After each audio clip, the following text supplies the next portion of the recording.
దాన్ని పూర్తి చేస్తాం. రీజనల్ ఫారెన్సిక్ ల్యాబ్స్ కూడా తిరుపతి, రాజమండ్రి, అనంతపురంలో పెట్టి అవి కూడా స్ట్రెంగ్తన్ చేస్తాం. ఇంకో పక్క దిశ NFSU national forensic science university campus కూడా ఇక్కడ ఎస్టాబ్లిష్ చేస్తాం. కడాన పోలీస్ డాగ్స్ ని రెవెన్యూ డివిజన్ వారికి ఇస్తే అవి కూడా ఇప్పుడు సమర్థవంతంగా లేవు అధ్యక్ష. ఫారెన్సిక్ ఎవిడెన్సెస్ కూడా కలెక్ట్ చేసే పరిస్థితులు లేవు. అందుకే ఇవన్నీ కూడా పటిష్టమైన వ్యవస్థను తీసుకొస్తాం. ఎవరైనా తప్పు చేయాలనుకుంటే చేయకు మునిపే పట్టుకుంటాం. అందుకే ఎన్నోసార్లు చెప్పాను, ఇన్విజిబుల్ పోలీస్, విజిబుల్ పోలీసింగ్. ఇది తెలుగుదేశం NDA ప్రభుత్వం యొక్క నినాదం. ఇది చేస్తాం.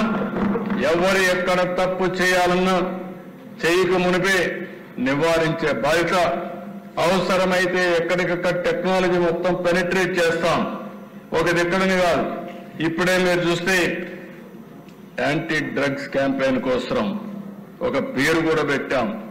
ఈగల్ అనే పేరు పెట్టాం.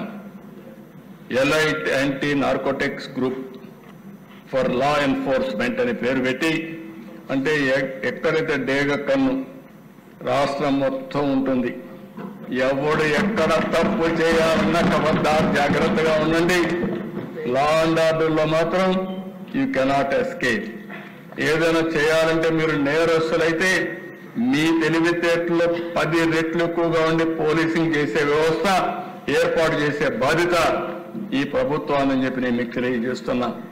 ఓసారి బాధ దిశ చెప్పకపోతే ప్రజలకు అర్థం కాదు.